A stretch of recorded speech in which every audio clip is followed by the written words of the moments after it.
Welcome to the Car Cult. On this episode of the History of Cars, we explore the extraordinary lives of a group of wealthy British motorists that have become known as the Bentley Boys. They were the Brat Pack before the Rat Pack. This group made Frank Sinatra, Dean Martin, Sammy Davis Jr., and the rest of the Rat Pack look like a convent of nuns. Before we dive into this video, first a message on this series and the Car Cult channel.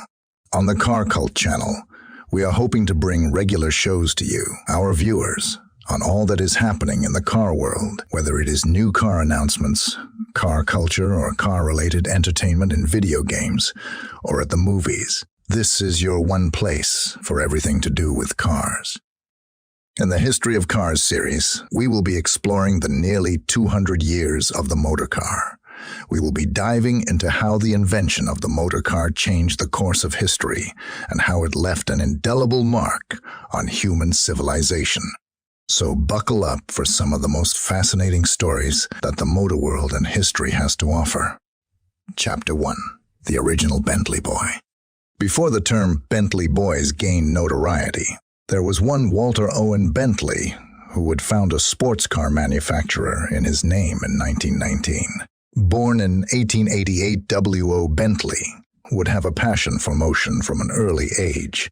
He would leave school at 16 and start an apprenticeship with the Great Northern Railway and live out his dream of hurling coal into the firebox of the train. His passion would soon transition to the road when he bought himself a quadrant motorcycle and would plunge into the world of racing. He would practice on his motorcycle in the early hours of the morning, so that he would avoid the police speed traps. His first success would come in 1907 when he would take part in the London Edinburgh trial. He broke down outside Edinburgh, but would manage to repair the bike and still finish with a time that would take the gold medal. He would go on to win further golds in the London, Plymouth and London Land's End trials a year later. As his experience in racing grew, his knowledge of enhancing engine performance would become legendary. He would go into business with his brothers in 1912, when he would start importing French cars made by Doriot, Flandin, and Parent. Whilst on a visit to their offices in France, he would pick up a paperweight made of aluminium and would be possessed with the thought of the possibilities of this lightweight material being used to make a better piston than steel or cast iron. He would begin experimenting with aluminium in order to add strength to the metal and stop it from melting at the high temperatures it would be exposed to within an engine. He would create a new alloy at the foundry when he finally settled on a formula of 88% aluminium and 12% copper. By adding these new pistons to the DFP cars, he would take victory at Brooklands and set a new record of 89.7 miles per hour for a flying mile. When the First World War broke out, W.O. Bentley would put his ambitions of starting his own car company on hold and would instead join the Royal Naval Air Service as a captain, where he used his aluminium pistons to create an engine for fighter aircraft that would be more powerful and reliable than previous versions. The first Bentley rotary engine, the BR-1, made the Sopwith Camel the most successful British aircraft of the war. Following the conclusion of the war, W.O. would be awarded £8,000 from the Commission of Awards to Inventors, and he would use these funds to start his own car company. So on July 10, 1919, the Bentley Motors Company was born, with a philosophy of make a fast car, a good car, the best in its class, something that will be core to the company's philosophy for the next century. Chapter 2. The Bentley Boys arrive.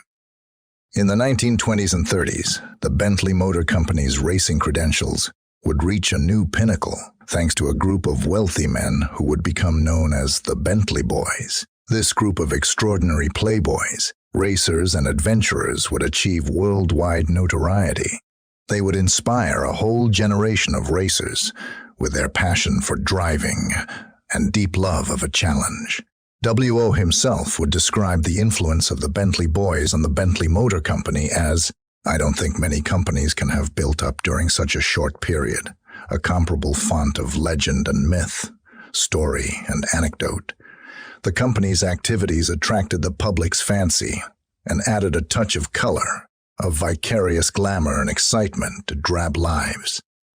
The Bentley Boys would include the former fighter pilot, Sir Tim Birkin, Harley Street specialist J.D. Benjafield, racing journalist Sammy Davis, born adventurer Glen Kidson, and would be led by Woolf Barnato. They would take life to the extreme, hit headlines for their exploits off the racetrack as much as their extraordinary performances on it. On today's episode, we will cover some of the crazier and more prominent Bentley Boys, but not everyone, as we could spend hours on their wild exploits. Maybe one for a future episode. Chapter 3. Woolf Barnato.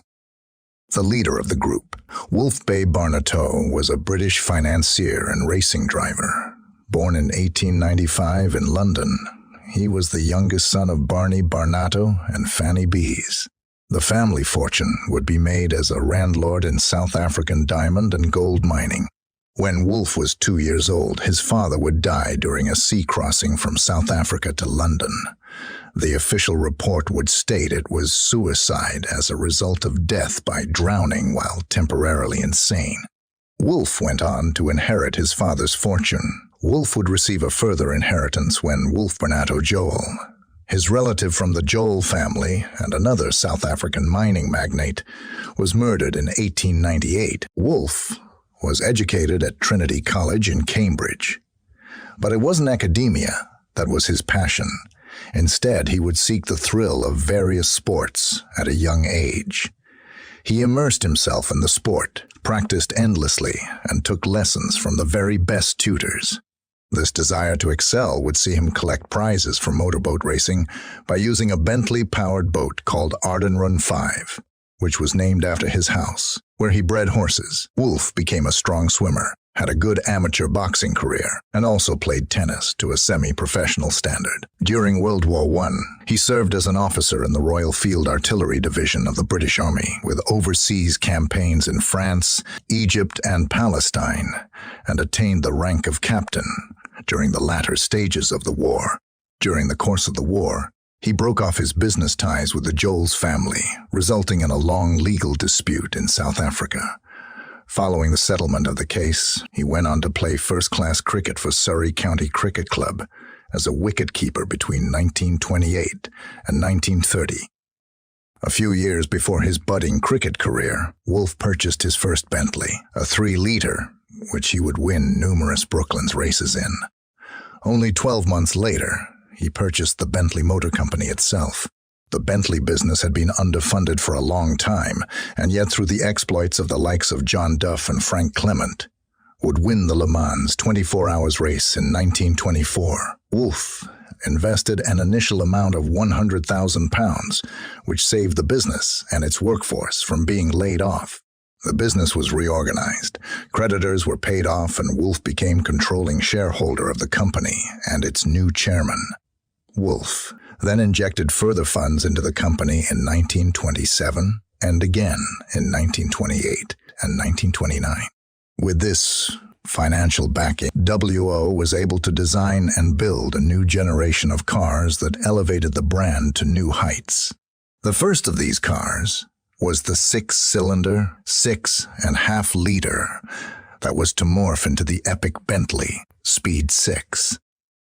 Woolf would push WO to produce the 4.5-liter that became the famous blower Bentley. The racing version of the blower went on to win the 24 Hours race in 1928, when Woolf teamed up with New Zealander and fellow Bentley boy Bernard Ruben. Woolf won the 24-hour race again in 1929 and 1930, when he raced in the Bentley Speed 6, which would be given the affectionate name of Old Number 1. On these successful wins, he teamed up with Sir Henry Tim Birkin and Glen Kidson, respectively. These were the only years that Woolf would enter the Le Mans race, which earned him a perfect win ratio, and WO himself would say of Woolf that he was the best driver we ever had, and I consider the best British driver of his day, one who never made a mistake and always obeyed orders. Following his exploits in Le Mans, Woolf would enter the Blue Train races. In March 1930, while sitting at a dinner party on a yacht in Cannes, the talk amongst the group would turn to motor cars and the recent marketing from Rover that their Light 6 car could go faster than the famous Lou Train Blue Express, which was a luxury night train that carried passengers between Calais and the French Riviera. The Blue Train, which got its name from the dark blue sleeping cars, was beaten for the first time by a motor vehicle in January 1930, when the Rover Light 6 achieved the 750-mile journey in around 20 minutes less than the over 20 hours it took the train to complete the journey. The achievement turned the Rover team into celebrities. One of those at the dinner was Woolf, who described the Rover achievement as no great shakes and raised the stakes when he argued that in his Bentley Speed 6, he would not only beat the train from the French Riviera to Calais, but that he would be back at his club in London before the train had even reached Calais. He placed a £200 wager on his success. The very next day, on March 13th, 1930, as the Blue Train steamed out of Calais station at 5:30 p.m., Woolf and his co-driver, an amateur golfer, Dale Bourne, finished their drinks and then drove the Speed 6 out of the Carlton bar. They battled through heavy rain and would even lose time when they began searching for a refueling point in Auxerre. As they progressed through central France, they hit thick fog, and then when approaching Paris, one of the tires burst. They reached the dock at Boulogne at 10:30 a.m. and sailed to England. They crossed the south of England and arrived at the Conservative Club in St. James Street in London at 3:20 p.m., some 4 minutes before the Blue Train reached Calais. Woolf won the bet, but the French authorities fined Bentley Motors £160 for racing on public roads and barred Bentley from the Paris Salon of 1930. This race would inspire another generation, when Top Gear regularly featured Jeremy Clarkson taking on James May and Richard Hammond in car versus public transport races. Following the Wall Street crash in 1929, demand for luxury Bentley cars was badly affected and 2 mortgage payments on the company falling due in 1931. Woolf accepted the inevitable, and following a period in receivership, Bentley was acquired by Rolls-Royce. Woolf received £42,000 in return for his share of the business and was again on the board of Bentley Motors in 1934. Woolf's spending on racing success was only matched by his spending on lavish properties, including his house in London, where he lived whilst married to Dorothy Maitland, and then, after his divorce, he moved to a flat at 50 Grosvenor Square in Mayfair, London.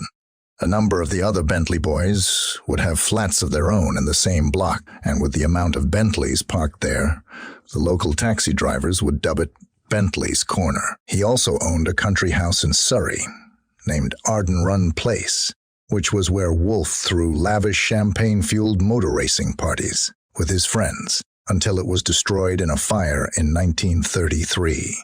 He then built his own large house, which cost £100,000 all the way back in 1938. The house featured revolutionary central heating, a talkie cinema, and a drive lit by secret light rays. The house had 25 bedrooms, a heated swimming pool, and was set in 25 acres overlooking the River Thames. During this third and final marriage, he even bought his own island, an 8-acre plot named Parrots Island in Bermuda. In recognition of his sporting accomplishments, the Sports Car Club of America would name its most prestigious award after Woolf, with the first Woolf Barnato Award presented in 1948 after his death in the same year. Chapter 4. Dudley Benjafield. Before Woolf won his 3 successive titles, there was another of the Bentley boys who would win Le Mans the year before, in 1927.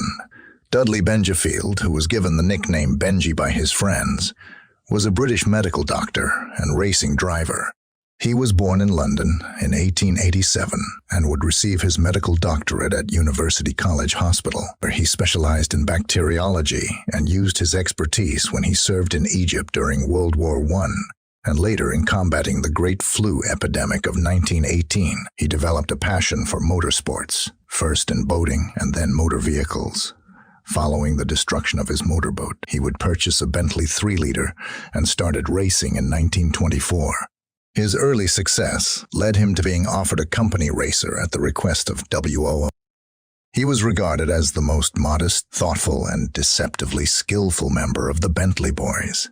And whilst he may not have been the fastest, the fact that he had the discipline to follow team orders led him to win the Le Mans race in 1927, with his fellow Bentley Boys co-driver, Sammy Davis, despite the car being badly damaged, and the team having to make on-the-spot repairs, including strapping torches to replace the smashed headlights. This allowed Benji and Sammy Davis to race through the night.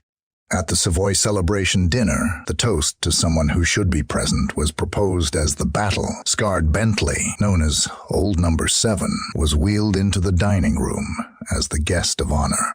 This would be a tradition that Bentley revived nearly 80 years later, when the Bentley Speed 8 was the guest of honor at the Le Mans victory dinner. Benji competed in Le Mans a total of 7 times, but whilst he managed to achieve a third-place finish, he would not manage to take the win again. He, however, left a lasting legacy when he founded the British Racing Drivers Club in 1936. The club continues to operate today and is the owner of the Formula One racetrack, Silverstone, host of the British Grand Prix, Chapter 5, Sir Henry Tim Birkin. Born in 1896, he gained the nickname of Tim after the childhood comic book character, Tiger Tim, an extremely popular book at the time. During his military career, he contracted malaria, a disease that stayed with him for the rest of his life. Shortly after the war, in 1921, Birkin took up motor racing and competed in a few Brooklands races. He was forced to retire from racing due to business and family pressures. But then in 1927, he was back in a 6-hour race when he entered in a 3-liter Bentley. The return to motor racing would be against his family wishes, but there was no stopping him as he acquired a 4.5-liter Bentley a year later and became a familiar sight on the racetrack with his blue and white spotted silk scarf around his neck. He persuaded the wealthy heiress, Dorothy Paget, to finance a team of supercharged 4.5-liter Bentleys that became known as the Blowers. In 1928, Birkin entered Le Mans and led the race for 20 laps until a jammed wheel forced him to drop back, resulting in a 5th-place finish. A year later, he went on to win the Le Mans race when he teamed up with Woolf. They won the race in the mighty Speed 6, which was a huge car and was famously dubbed by Ettore Bugatti as the world's fastest lorry. Birkin was regarded as the epitome of the vintage racing age through his courageous and fearless driving style. Following the withdrawal of Bentley from racing and its subsequent takeover by Rolls-Royce, Birkin won Le Mans again, but this time in an Alfa Romeo, and he received a telegram from Benito Mussolini congratulating on his win for Italy. On May 7, 1933, Birkin started the Tripoli Grand Prix in a new 3-liter Maserati 8C and finished 3rd. During a pit stop, his arm was badly burnt by a hot exhaust pipe whilst picking up a cigarette lighter. There is some suggestion that the wound turned septic, but others have said he suffered a malaria attack. It was probably a combination of both elements that proved fatal when he died at the young age of 36. Bentley honored Birkin with the limited edition Birkin on Age in 2000, Chapter 6. Glen Kidson. Another member of the Bentley Boys who would die too young was Glen Kidson, who, in the 32 years of his life, achieved more than most of us can achieve in a lifetime. Born at the end of the 19th century, Glen was an English motor racing driver and an aviator. He was very much a fast-living type of guy, who was one of the Bentley Boys to be based at Grosvenor Square, and his day-long parties would become legendary. Glen, as with many of his contemporaries, joined the war effort and became a lieutenant commander in the Royal Navy during World War I. He survived being torpedoed twice in the same morning when HMS Aboukir and the Hogue were hit by German U-boats. All this when he was only 15 years of age. His adventures during the war did not end there, and he would go on to serve on the HMS Orion during the Battle of Jutland, running the open decks whilst under direct enemy fire. Having been on the receiving end of submarine torpedoes, he decided that it would be better to be the one dispatching the torpedoes instead. He served on the leading-edge British submarine, the X-1, which he would serve on during its sea trials. The boat got stuck in the mud of the seabed and would surface hours after everyone was believed to be dead. His near misses with death would not end there. In 1929, he was aboard a Junkers tri-motor aircraft. When it would crash, Glen survived by kicking his way out of the burning fuselage, with his clothes alight, only to be saved by rolling in the wet grass. All other 5 people on board died in the crash. Only a year later, Glen won the Le Mans race with his fellow driver, Woolf Barnato, when driving in the Bentley Speed 6. Following his Le Mans victory in 1930, Glen turned to aviation and would go on to set the record for the flight from England to South Africa in the following year. He, however, did not make the return trip after he was killed when he borrowed a de Havilland Puss moth. The plane broke up in mid-air when flying through a dust storm over the Drakensberg Mountains. When news of his death was announced in London, 2 of Glen's lovers, Margaret Wigham and Barbara Cartlan, would claim that they fainted upon seeing the headlines in the London papers. At the age of 32, Glen Kidson would leave behind a legacy of being the epitome of the Bentley Boys movement. He lived life to its fullest and did not regret a minute of it. If you would like more videos on the very first cars and the origins of the motor vehicle, please like, subscribe, and comment on what you would like to see. We appreciate all your help to grow this channel and the community. Until next time on The Car Cult.